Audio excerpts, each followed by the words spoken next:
नमस्कार मंडळी. उन्हाळा म्हटलं की वाळवण आलं आणि वाळवण म्हटलं की बटाटा वेफर्स आलेच. लहानांपासून मोठ्यांपर्यंत अगदी सगळ्यांचा जीव की प्राण.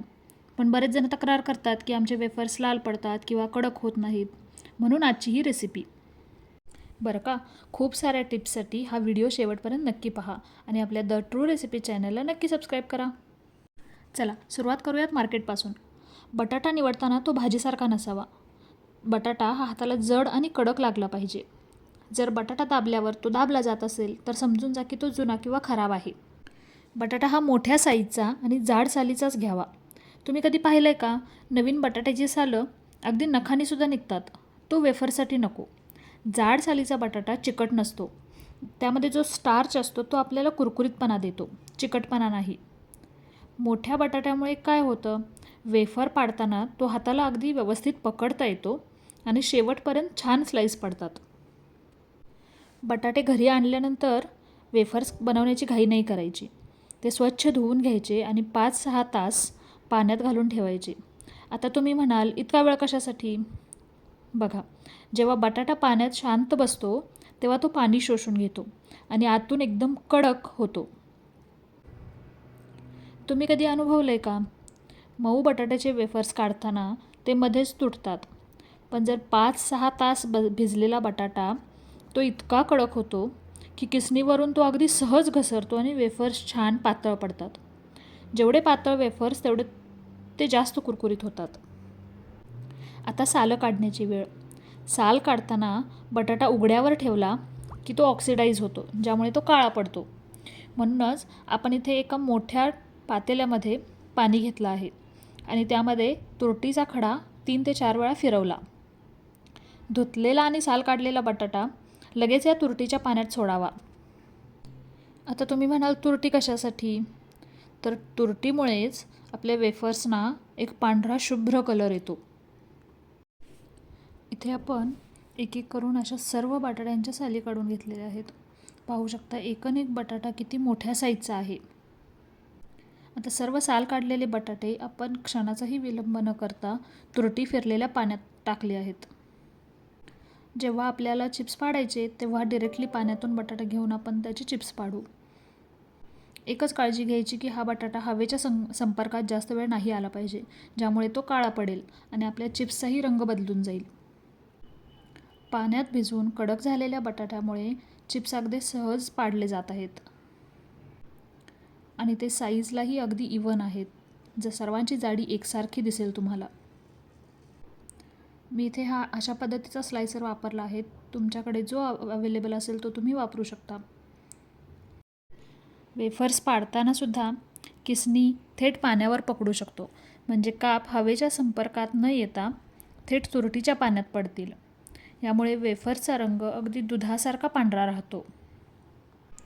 बरं का मंडळी, मला सांगा, तुम्ही तुमच्या वेफर्सचा रंग पांढरा शुभ्र येण्यासाठी तुरटी वापरता का? नसेल तर तुमच्याकडे आणखीन कोणती टीप आहे का? कमेंट करून नक्की सांगा. अशाच प्रकारे आपण एक एक करून सर्व बटाट्यांचे वेफर्स पाडून घेऊ. सगळे वेफर्स पाडून झाले की अगदी 2 ते 3 वेळेला आपण स्वच्छ पाण्याने हे धुणार आहोत. जोपर्यंत वरचं पांढरं फेसाळलेलं पाणी निघून जात नाही तोपर्यंत ही प्रक्रिया पुन्हा पुन्हा करा. कसं असतं, बटाटा कापल्यानंतर त्यामधून मोठ्या प्रमाणात स्टार्च बाहेर येतो. जर हा स्टार्च तसाच राहिला तर वेफर्स तळताना एकमेकांना चिकटतात आणि ते लालसर पडतात. म्हणून ही 2 ते 3 वेळेला वेफर्स पाडलेले धुण्याची प्रक्रिया अजिबात चुकवायची नाही. जेव्हा तुम्ही हे वेफर्स धुता तेव्हा पाण्याच्या वरती जो फेस देतो तो म्हणजेच हा फ्री स्टार्च असतो, मुक्त झालेला स्टार्च. जोपर्यंत हे पाणी स्वच्छ आणि पारदर्शक होत नाही तोपर्यंत आपण हे वेफर्स धुवत राहणार आहोत. आणि हे धुतलेले वेफर्स असेच आपण रात्रभर पाण्यात ठेवणार आहोत. रात्रभर पाण्यात ठेवल्याने बटाट्यातील उरला स्टार्चही बाहेर पडतो. यामुळे बटाट्याचे काप अगदी फर्म म्हणजेच कडक होतात, जेणेकरून ते शिजवताना तुटत नाहीत. व्हिडिओच्या शेवटी तुम्ही पाहाल आपले वेफर्स अगदी एकसारख्या आकाराचे, एकसारख्या जाडीचे, एकही न तुटलेला वेफर्स आपण वाळत घालतोय. आणि आता रात्रीच्या पाण्यात पुन्हा एकदा तुरटीचा खडा फिरवल्याने बटाट्याचा पांढरा शुभ्र रंग अगदी गडद होतो. शक्य असल्यास हे वेफर्स अतिशय थंड पाण्यात भिजत घालावेत. यामुळे हे वेफर्स अगदी घट्ट होतात आणि त्याला छान कुरकुरीतपणा होतो.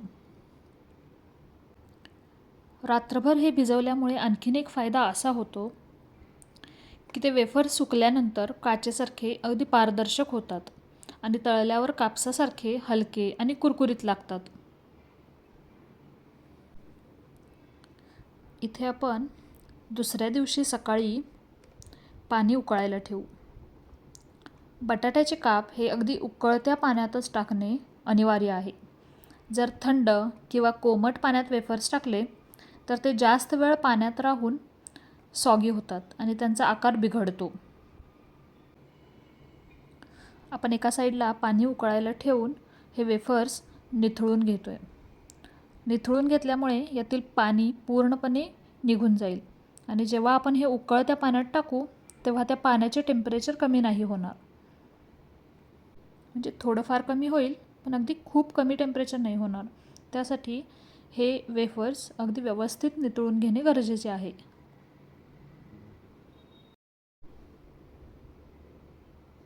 आता हे वेफर शिजवण्यासाठी जे पाणी आपण उकळायला ठेवलं आहे त्यामध्ये पुन्हा एकदा आपण थोडीशी तुरटी फिरवू आणि त्यामध्ये मीठ टाकू.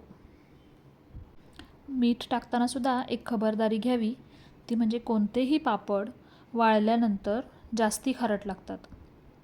त्यामुळे शिजताना जर तुम्हाला कमी मीठ वाटत असेल तर ते ठीक आहेत, कारण ते वाळल्यानंतर पुन्हा जास्त लागेल. उकळत्या पाण्यात मीठ घातल्याने ते बटाट्याच्या कापांमध्ये अगदी आतपर्यंत शिरते, ज्यामुळे तळल्यावर अगदी प्रत्येक वेफरमध्ये तुम्हाला एकसारखे मीठ लागेल.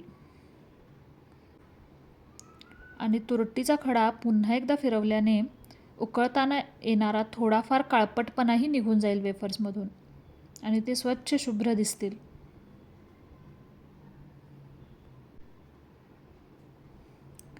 आता ऑलरेडी या पाण्याला उकळी आलेली आहे, पण तरीही निथळलेले वेफर्स टाकल्यानंतर ह्या पाण्याचे तापमान थोडेसे कमी होईल.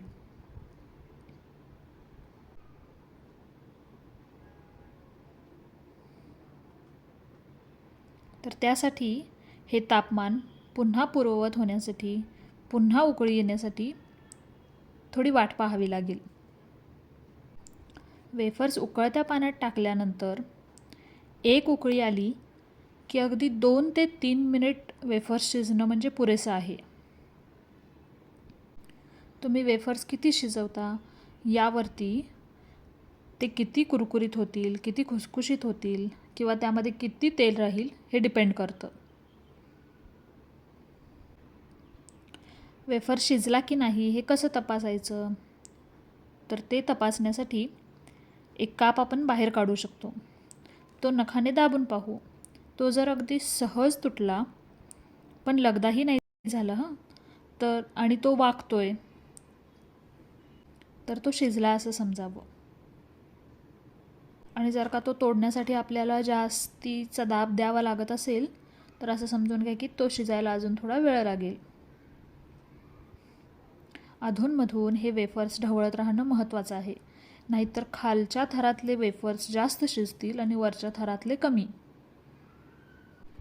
जर वेफर्स ओव्हरकुक झाले, जास्ती शिजले गेले तर ते वाळल्यावर वेडेवाकडे होतात आणि तळताना अतिशय जास्त तेल शोषून घेतात आणि म्हणूनच तेलकट लागतात. गॅस बंद केल्यानंतर गरम पाण्यातील वेफर्स लगेचच काढून घ्या.